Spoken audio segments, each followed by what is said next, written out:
Hi అండి. రాణం చేతి వంటలో ఈరోజైతే పచ్చిమిర్చి పచ్చడి అయితే రెడీ చేద్దామండి. ముందుగా అయితే వీడియోలోకి వెళ్ళిపోదాం, చూద్దాం రండి. ముందుగా స్టవ్ ఆన్ చేసుకుందాం. కళాయి పెట్టేసుకుందాం.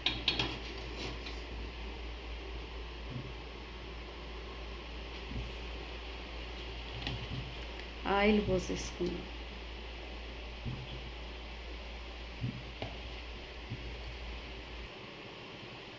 ఆయిల్ పోసుకున్నామండి. ఇందులో అయితే ముందుగా కొన్ని పల్లీలు వేద్దాం.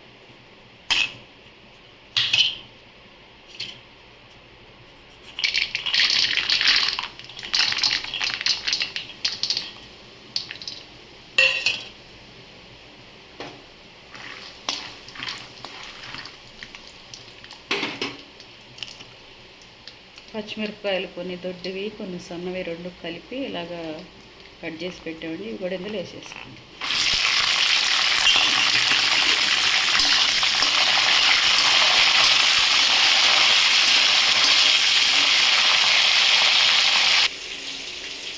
పచ్చిమిరపకాయ టమాటాలు అయితే వేగుతున్నాయండి. ఇవన్నీ అయితే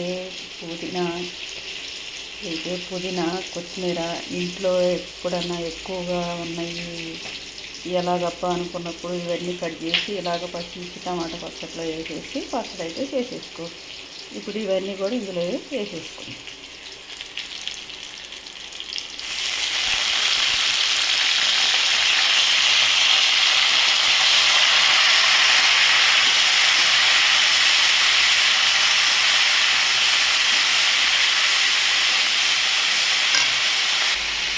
ఇవన్నీ ఎలాగైతే వేగుతున్నాయండి. కొద్దిగా ఆకులు కూడా వాడగడి మగ్గిని. ఇప్పుడు టమాటా వేసేస్తున్నాం.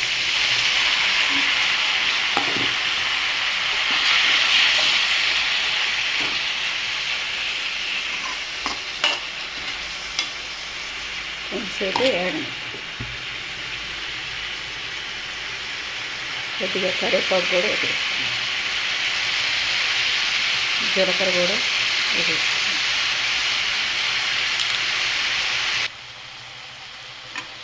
ఇలా అయితే అన్నీ మగ్గుతున్నాయండి.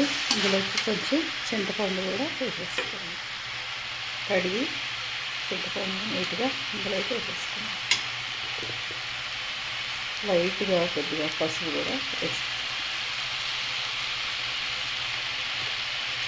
కొన్ని ఉల్లిపాయలు కూడా వేసేసుకున్నాం.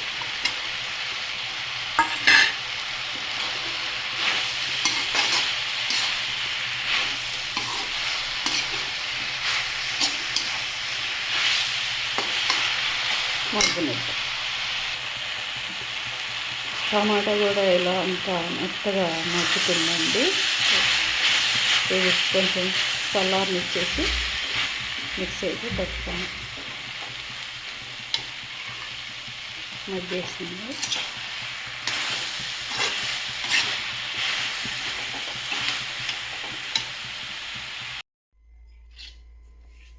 ఇదైతే పూర్తిగా చల్లారిందండి. దీన్ని అయితే ఇప్పుడు మిక్సీ పట్టేసుకుందాం.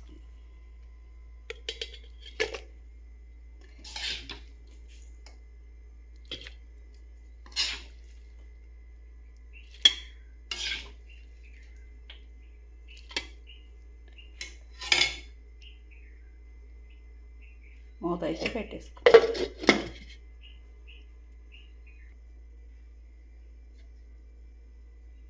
ఉప్పు అయితే వేసేసుకుందాం.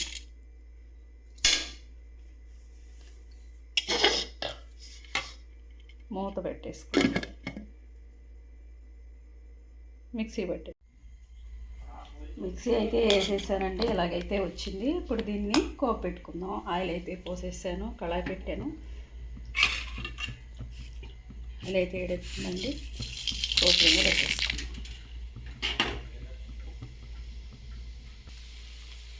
కోపు అయితే కాలుతుందండి. ఇందులో వెల్లిపాయ రెప్పలు వేసేసుకుందాం. చిన్నపాయలు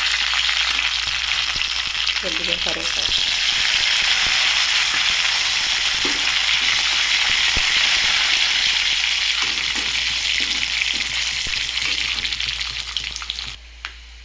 కోపు అయితే వేగిందండి. పచ్చట్లో వేసేసుకుందాం.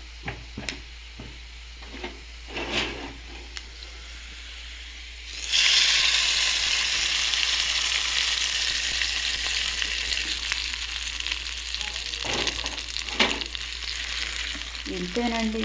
టమాటా పచ్చిమిర్చి పచ్చడి అయితే ఇంట్లో ఉన్న పుదీనా కొత్తిమీర తోటి ఇందులో వేసుకొని కొన్ని పల్లీలు వేసుకుంటే బాగా టేస్టీగా ఉంటుందండి. ఇదైతే వేడివేడి అన్నంలోకి చాలా బాగుంటుంది. ఈ వీడియో కానీ నచ్చినట్టయితే మీరు కూడా చేసుకొని తినండి. ఒక లైక్ అయితే చేయండి.